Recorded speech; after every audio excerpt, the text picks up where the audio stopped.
One night, my father took my siblings and I to Outback Steakhouse. Now, to give you some context, I was 10 years old at the time, and my parents had recently decided to separate. It was my mom's night for the kids, but for some reason, my dad decided to pick us up. So we went to Outback Steakhouse. We got some bloomin' onions, read the newspaper a little bit. It was an average dinner from what I can remember. The next memory I have from that night is when we were walking back to the car. It was dark by now, but the harsh lamplights led the way to our white Mercury Mountaineer. My brother and sister were in front of me fighting. Now, as any siblings would, they were fighting about who gets to ride in the front seat on the way back to my mom's house. I'm the youngest of the family, so I didn't even bother trying my luck. But as I watched them, they were beginning to get a little out of hand. I looked behind me and to my right, searching for my father. I found him walking at a distance. He had his hands in the pockets of his khakis, and his eyes were just tracing his footsteps. He didn't even bother addressing the fight in front of us. He just kept walking. So we drove home. And no, I don't remember who got the front seat. I just remember that I was kicked all the way to the back. By the time we pulled into my mom's driveway, it was time to say goodnight to my dad.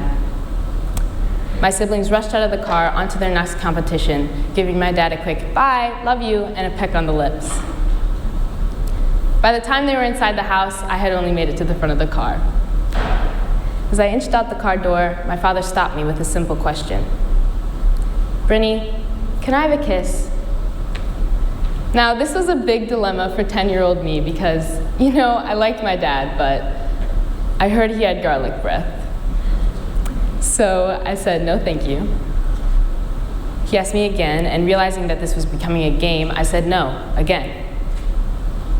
He paused, looked down, and he looked back up and said, please, Brynne, just one kiss. I looked at my house and saw the shadow of my mother standing in the doorway. I was eager to leave. I looked back at him and impatiently said, no, Daddy, can I go now? And that was my last moment with my father. My name is Brynne Hindle, and on November 10th, 2010, my father took his life. And yes, by that I mean he committed suicide, but it would sound different if I said that initially. I'm here today to talk about the stigma surrounding mental health and suicide. I've come to know stigma very well throughout my journey, and it is clear that it is a key factor to suicide. Now, I'm not naive enough to think that I can solve the issue of suicide, and I am no expert on mental health, but I do have a perspective on this issue. I hope sharing my story with you today can begin to open up the conversation, because to open up the conversation around mental health is to break down the walls of stigma. Before I move on, let's define stigma. Graham C.L. Davey defines two types of stigma: social stigma and perceived stigma. He says social stigma is characterized by prejudicial attitudes and discriminating behavior directed towards individuals with mental health problems as a result of the psychiatric label that they have been given. Davey explains perceived stigma is the internalizing by the mental health sufferer of their perceptions of discrimination, and perceived stigma can significantly affect feelings of shame and lead to poorer treatment outcomes. I've had firsthand experiences with both sides of stigma, not only with the death of my father, but concerning my own mental health as well. On the day of my dad's death, November 10th, I walked into the family room with my brother Colin. I saw my siblings on the couch, my sister's best friend, my mom, my aunt, my uncle, and a priest. There was only one person missing. "Where's Daddy?" I asked. And suddenly it became clear to me why my mother was wearing sunglasses in the middle of November.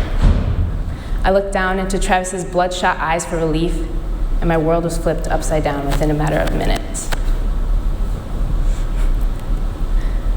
But it didn't really hit me until the funeral, and I mean hit me.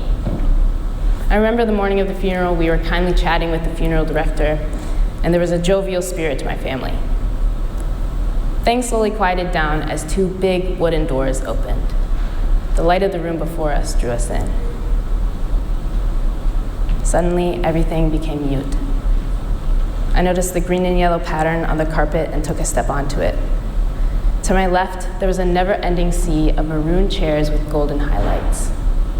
The room was stretched, and there seemed to be no end. I took another step.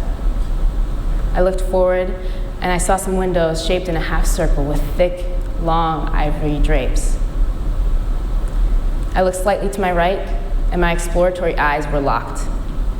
My vision focused in on what couldn't be true. It felt like the contents of my chest had dropped to the floor and my ribs caved inwards. It was my dad.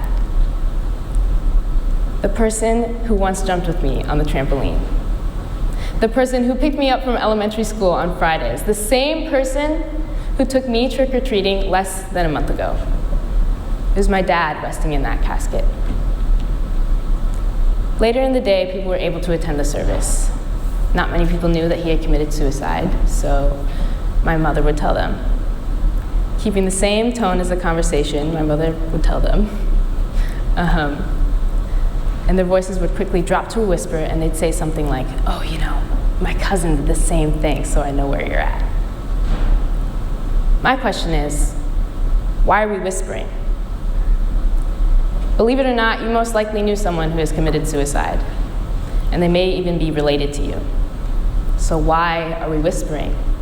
We're all keeping this big secret from each other, but why? We all know it. This attitude towards my father continued through the next couple years of my life. I felt isolated.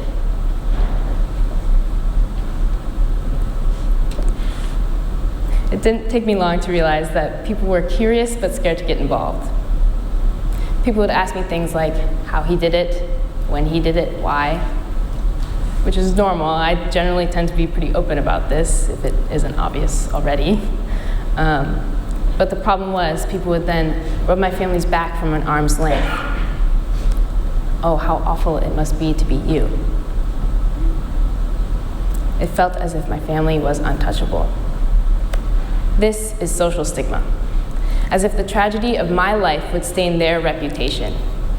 Why should I have to feel embarrassed? Why should I be known as the girl who lost her father that way?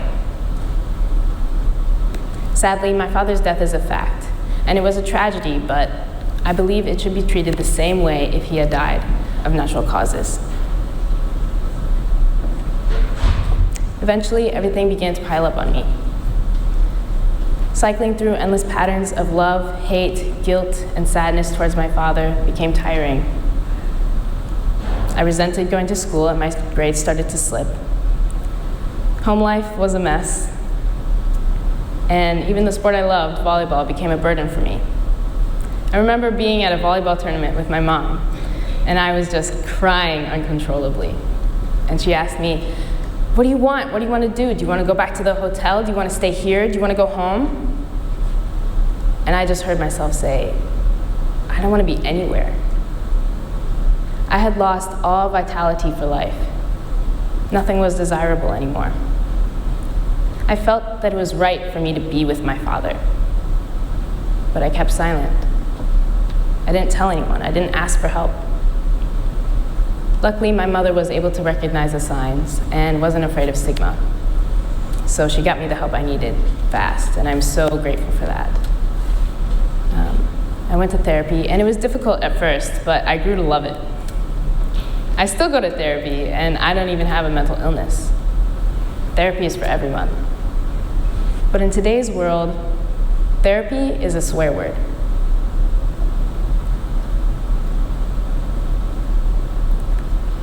Therapy is a swear word.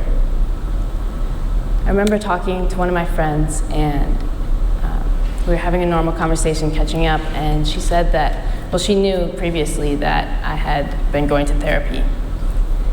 And we were having a normal conversation, and then she quickly dropped to a whisper, and she said, "Are you still going to therapy?" And I said, "Yup."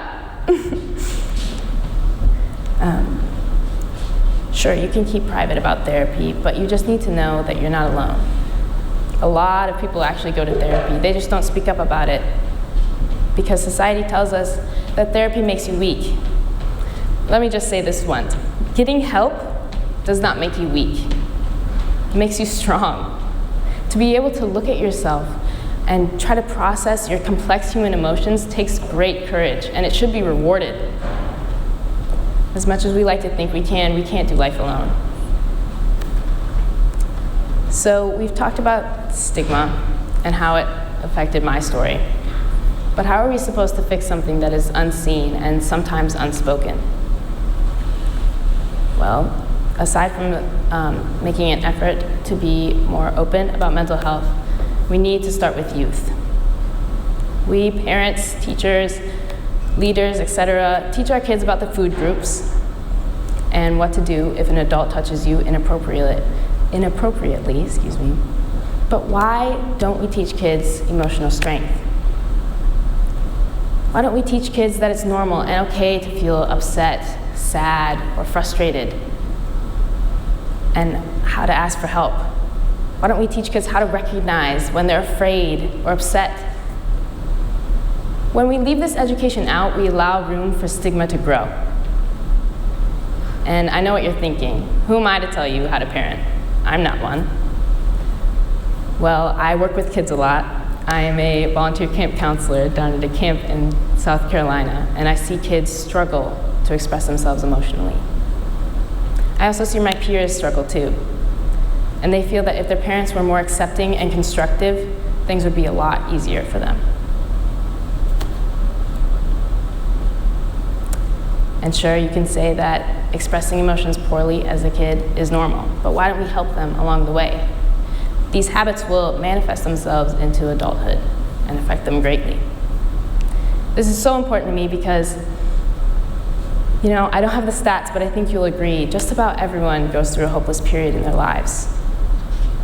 So why do we leave mental health in the back pocket? Why do we hide it when it's human nature? By cultivating emotional strength in our kids, we give them the mental health tools to combat mental health disorders.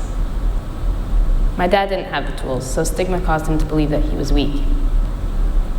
To educate is to eradicate stigma.